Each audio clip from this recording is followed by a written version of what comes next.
UP और बिहार के लोग तमिलनाडु में केवल टॉयलेट साफ करने जाते हैं, ऐसा कहना है डीएमके के बड़े लीडर दयानिधि मारन का। डीएमके पार्टी जो तमिलनाडु में भी सरकार चला रही है, जिनके सीएम है, उनकी पार्टी के मेंबर का ऐसा कहना है कि उत्तर प्रदेश और बिहार के लोग आते ही क्यों हैं तमिलनाडु, टॉयलेट साफ करने आते हैं, उनकी और कोई पहचान नहीं है। इस बारे में जो ये कमेंट आता है, आपके क्या विचार है? क्या भारतीय पॉलिटिकल लीडर्स कभी सुधरेंगे? धर्म के नाम पर, जाति के नाम पर, नॉर्थ और साउथ के नाम पर क्या डिवाइड कब तक चलेगा इस देश में? ये स्टेटमेंट आई है, उसके बाद जैसे होता है, इनके विपक्ष में कौन, इनकी अपोजिशन पार्टी कौन है, बीजेपी, उन्होंने इस मुद्दे को उठाया और पूछा बिहार के सीएम नीतीश कुमार से और यूपी के समाजवादी पार्टी के लीडर अखिलेश यादव से कि आप क्या कहते हैं इसके ऊपर, कि आपके राज्य के लोगों के बारे में ऐसी बातें कही जा रही हैं आपके ही अलायंस पार्टनर के द्वारा। क्योंकि याद रखिए, डीएमके अभी एक अलायंस में पार्टनर है कांग्रेस के साथ और बाकी पार्टीज के साथ, जो कि इंडिया अलायंस है। तो इंडिया ब्लॉक के किसी मेंबर का ये कहना ये दिखाता है कि भारत में पॉलिटिकल माइलेज लेना कितना इंपॉर्टेंट होता है लोगों के लिए। डीएमके की पार्टी बहुत स्ट्रांग है, तमिलनाडु में सरकार चला रही है, अगली बार शायद इलेक्शन फिर वही जीते। लेकिन इनके जो एमपी है दयानिधि मारन, उनका ये बयान अचानक नहीं आया, लगातार डीएमके ऐसे बयान देती है। तो क्या रीजन इस बयान के पीछे, क्यों बार बार ये बयान दिए जाते हैं, आइए जानते हैं इसके बारे में। वेलकम टू ज्ञान कोश। पहली चीज, डीएमके बड़ी पार्टी जरूर है और ये पूरी पार्टी खड़ी हुई थी एंटी कास्ट को लेके। जो ये पार्टी शुरू हुई, एक बहुत ही सही कार्य इसने किया, कास्ट को खत्म करना। ये इनका मुद्दा था कि हम जो डिस्क्रिमिनेशन है इसको खत्म करेंगे, इक्वालिटी की बात करेंगे। और तमिलनाडु ने इकोनॉमिकली अच्छा परफॉर्म भी किया है, इंडस्ट्रियलाइजेशन भी हुआ है।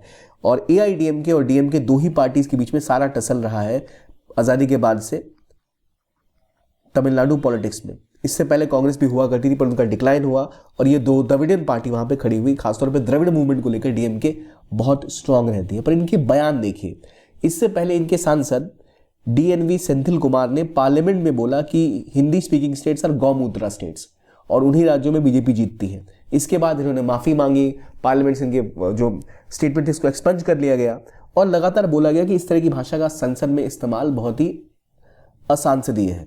लेकिन कोई पार्टी ऐसा क्यों बोलेगी हिंदी स्पीकर्स को लेकर? यहाँ तक कि जो इनके सीएम हैं, उनके बेटे ने यहाँ तक बोल दिया कि सनातन धर्म जो है उसको खत्म कर देना चाहिए, वो बहुत ही एक बीमारी की तरह है। और ये एक दो इक्के दुक्के स्टेटमेंट नहीं है, लगातार इनके पार्टी लीडर्स लगातार ये स्टेटमेंट्स देते हैं। इसकी वजह क्या है, क्यों डीएमके स्टेटमेंट देती है? जिसका फायदा किसको मिलता है? तो बीजेपी को मिलता है, क्योंकि वो सीधा सीधा बोलेंगे देखिए सामने वाली पार्टी के लोग ऐसी बातें बोल रहे हैं तो उनको वोट क्यों देना। तो डीएमके असल में तमिलनाडु के अलावा कहीं इलेक्शन लड़ती नहीं है। जब ये एंटी हिंदी स्टेटमेंट देते हैं या बात करते हैं कि हिंदी बोलने वाले ऐसे काम करते हैं, टॉयलेट साफ करते हैं, तो असल में ये कोशिश ये करते हैं कि तमिल लैंग्वेज और तमिल बोलने वालों का हम वैल्यू बढ़ा रहे हैं, उनका सम्मान कर रहे हैं। जबकि ऐसा नहीं है। किसी एक भाषा का सम्मान इस बात से नहीं होता कि कोई दूसरे भाषा बोलने वाले को आप नीचा झुकाओ या नीचे की तरफ दिखाओ तभी आपका सम्मान होगा। असल में आपको तमिल लिटरेचर लैंग्वेज पे काम करना चाहिए, ना कि हिंदी स्पीकर्स को ऐसी गालियां देने से। और केवल यही नहीं, इनके जो लीडर अभी दयानिधि मारन है, इनका ये स्टेटमेंट आया है। इससे पहले भी लगातार इस पार्टी ने एंटी हिंदी स्पीकर बात करी। तमिलनाडु में हम जानते हैं लैंग्वेज को लेकर बहुत विवाद रहा है। तमिलनाडु में पहले एक मूवमेंट भी चली थी तमिल एलम को लेकर कि हम एक अलग देश बनाएंगे, लेकिन क्यों? तमिल लैंग्वेज को लेकर। लेकिन भारत की सरकार ने हमेशा से ही एक ऐसा फेडरलिज्म फॉलो किया जहां हर भाषा, हर व्यक्ति, हर रीजन के व्यक्ति को रहने का अधिकार है। और तमिलनाडु अभी एक भारत का अग्रणी राज्य है इंडस्ट्रियल परफॉर्मेंस में। लेकिन ये नॉर्थ साउथ डिवाइड, जहां पर तमिलनाडु के लोगों को ये कहकर बरगलाया जा रहा है कि देखिए नॉर्थ इंडियन जो है वो हिंदी स्पीकर है, वो आपसे अलग है, वो आपकी जॉब लेने आ रहे हैं, जॉब लेने आ रहे हैं तो छोटे मोटे काम करते हैं, उनको बार बार ऐसे अपमानित करना। इसके पीछे रीजन ये है कि डीएमके अपनी वोट पॉलिटिक्स कर रही है। वो तमिलनाडु में द्रविड़न पॉलिटिक्स करती है। वहां जितना वो हिंदू धर्म या फिर सनातन धर्म के खिलाफ बोले, जितना हिंदी स्पीकर्स के खिलाफ बोले, उनको लगता है कि उतने ही तमिल स्पीकर्स खुश होंगे और उनके साथ आएंगे। इनकी अपोजिशन पार्टी हुआ करती थी एआईडीएमके। एआईडीएमके की लीडर थी जयललिता। जयललिता की मृत्यु के बाद, उनके निधन के बाद लगातार एआईडीएमके का रसूख घटा है तमिलनाडु में। और वो किसी हाल में नहीं चाहते कि बीजेपी या कांग्रेस अपना होल्ड गेन करे तमिलनाडु में। अभी ऑलरेडी कांग्रेस की अलायंस है डीएमके के साथ, और कांग्रेस को सीधा सीधा नुकसान होता है डीएमके के ऐसे बयानों का बाकी राज्यों में, क्योंकि इलेक्शन सिर्फ तमिलनाडु में तो लड़ने नहीं है, क्योंकि डीएमके केवल तमिलनाडु में इलेक्शन लड़ती है, बाकी देश में उसकी कोई पहचान नहीं है। लेकिन कांग्रेस और बाकी पार्टीज को हर जगह लड़ना होता है। अब जैसे इन्होंने स्टेटमेंट तो दे दिया, अब बीजेपी पीछे पड़ गई, अब जेडीयू के और समाजवादी पार्टी के और आरजेडी के। अब आरजेडी के जो भी हेड है तेजस्वी, उन्होंने कहा कि वो इसका खंडन करते हैं। डिप्टी सीएम है बिहार के तेजस्वी यादव, इन्होंने कहा कि हम इसका खंडन करते हैं, बहुत गलत स्टेटमेंट है। इससे पहले भी इनकी पार्टी की तरफ से डीएमके के स्टेटमेंट्स का विरोध होता आया है। और खास बात यह कि हम कब तक माइग्रेंट्स को इस तरह ट्रीट करेंगे। कोई व्यक्ति अगर अपना राज्य छोड़कर कहीं काम करने जाता है तो वो बहुत कुछ पीछे छोड़कर वहां जाता है और वहां काम करके उस शहर को बिल्ड करता है। जब कोविड का टाइम आया था तब दिल्ली मेट्रो, मुंबई मेट्रो का काम रुक गया था क्योंकि यही मजदूर दिल्ली और मुंबई से वापस अपने गांव चले गए थे। पंजाब के लोगों को काम की जरूरत इतनी ज़्यादा थी काम करने वालों की कि उन्होंने special buses, mobile recharges offer दिए ताकि आप आके काम करिए। देखिए, जॉब सीकर्स जो होते हैं वो केवल हक नहीं मारते किसी का, वो काम करते हैं और उनको काम इसलिए दिया जाता है क्योंकि वो काफ़ी मेहनत करते हैं। तो किसी भी माइग्रेंट कम्युनिटी के बारे में ऐसा बोलना बहुत गलत है। और एक ही देश के अलग अलग राज्यों और अलग अलग धर्मों और वर्गों के बारे में बार बार अलग अलग पार्टीज की तरह ऐसा स्टेटमेंट देना दिखाता है कि भारत आज़ादी के इतने साल बाद आज भी क्यों डिवाइडेड है। तमिलनाडु में चाहे हम इससे पहले बात करें, जो उनके ए राजा थे, उन्होंने कहा था कि भाई सनातन धर्म तो एक बीमारी की तरह है, इसको खत्म कर देना चाहिए। इतनी ही बात नहीं है, इस पूरे पार्टी के जो मेंबर्स में देखें, जो उदयनिधि हैं, जो बेटे हैं एम के स्टालिन अभी जो है वो चीफ मिनिस्टर हैं तमिलनाडु के, उनके बेटे ने ये बोल दिया था कि भारत में तो सनातन धर्म एक बीमारी है, इसको खत्म कर देना चाहिए, इसको एनिहिलेट कर देना चाहिए। ये दिखाता है कि डिवीजन इस देश में कितना ज़्यादा बढ़ चुका है। असल में अगर आप डीएमके की बात करें तो ये पूरे एक परिवार से शुरू होता है। करुणानिधि काफ़ी समय तक तमिलनाडु के सीएम रहे और यही थी वो पार्टी की जहाँ से शुरुआत हुई। करुणानिधि ने 3 शादियाँ की, पद्मावती से, दयालु अम्मल से और रजाती अम्माल से। इन तीनों से इनकी अलग अलग संतानें हुई। एम.के. मुत्तू, कानिमोझी जो उनकी बेटी है, और M K. Alagiri, M K. Stalin, M K. Tamilarasu और सेल्वी। और दयानिधि मारन के उत्तराधिकारी के रूप से एम.के. स्टालिन को देखा गया, और जो अभी वहाँ के सीएम हैं और काफ़ी स्ट्रांग पकड़ रखते हैं।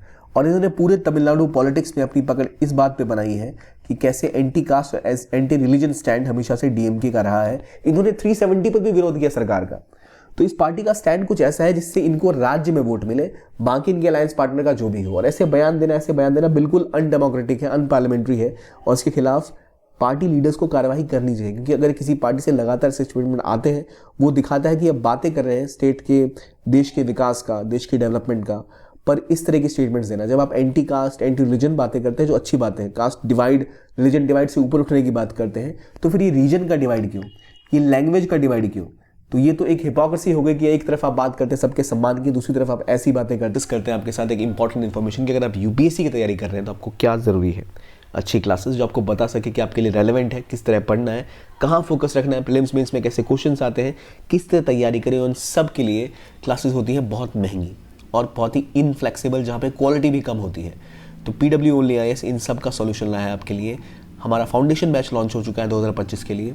टाइटन और संकल्प, और ये उपलब्ध है आपके लिए केवल 10,999 रुपये में, यानी एक हाई क्वालिटी कोचिंग जो मिलती है आपको बहुत ही ज़्यादा अफोर्डेबल प्राइस में, जो इंश्योर करेगी कि आपकी हर तरह की प्रिपरेशन, गाइडेंस, टेस्ट सीरीज सब आपको दी जाए।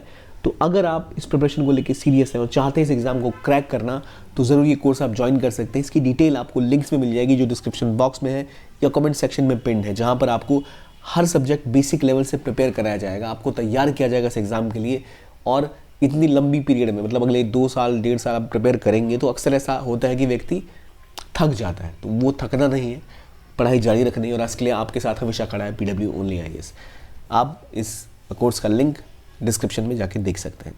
मुद्दे लेकिन सिर्फ डीएमके तक लिमिटेड नहीं है। अब सवाल यह है कि इंडिया अलायंस के जो इनके पार्टनर्स हैं वो क्या करेंगे। इनसे पहले 3 महत्वपूर्ण हिंदी राज्यों में इलेक्शन थे और वहाँ पर इन्होंने बोल दिया कि हिंदी राज्य जो है वो पिछड़े हुए बीमारू राज्य हैं, सनातन धर्म के बारे में गालियाँ दे दी, जिसका फ़ायदा बाकी पार्टियों को हुआ जो इंडिया अलायंस के खिलाफ लड़ रही थी, अब कांग्रेस के खिलाफ लड़ रही थी। कांग्रेस इनकी पार्टनर है तमिलनाडु में। अब इंडिया जो अलायंस है इसमें अलग अलग पार्टीज हैं। उत्तर प्रदेश, बिहार, मध्य प्रदेश, राजस्थान, जो मेनली हिंदी स्पीकिंग बड़े राज्य हैं, इनकी जनता को अगर आप ऐसी गालियां देंगे तो वहाँ निश्चय ही वहाँ के लोग तो सुन के भड़केंगे और वो उस पार्टी को वोट नहीं देंगे जो उनके साथ खड़ी है। तो डीएमके के साथ अब ये पार्टियां खड़ी हैं। तो अब सवाल उठ गया कि अब बिहार में राष्ट्रीय जनता दल RJD या फिर जनता दल यूनाइटेड या फिर कांग्रेस ये क्या करेगी। उत्तर प्रदेश में समाजवादी पार्टी की बात कर लो, बहुजन समाजवादी पार्टी की बात कर लो, ऐसी पार्टियां अगर कभी भी इनसे एसोसिएटेड होंगी तो उनके ऊपर सवाल तो उठेंगे ही। इससे पहले हमने देखा है कुछ ऐसे विवाद महाराष्ट्र पॉलिटिक्स में उठते आए थे जब राज ठाकरे की महाराष्ट्र नवनिर्माण सेना, या उससे पहले जब राज ठाकरे के अंदर शिवसेना हुआ करती थी, तो नॉर्थ इंडियंस के खिलाफ हिंसा करना, उन्हें गालियां देना एक फैशन बन चुका था। हमें पता नहीं आगे क्या होगा, लेकिन ये बहुत ही गलत स्थिति है जो भारत पॉलिटिक्स जिस तरफ जा रहा है, हमको सबके साथ और सबके डेवलपमेंट में फोकस करना चाहिए बिना पॉलिटिकल लीनिएज लिए हुए। चाहे वो किसी पार्टी का एंटी रिलीजन स्टेटमेंट है, हिंदू मुस्लिम की डिवाइड हो या फिर स्टेट की डिवाइड हो, ऐसा बिल्कुल नहीं होना चाहिए। ये था आज का वीडियो। देखने के लिए बहुत बहुत धन्यवाद। कीप ऑन वॉचिंग ज्ञान कोश और अपने व्यूज कमेंट सेक्शन में जरूर लिखिए।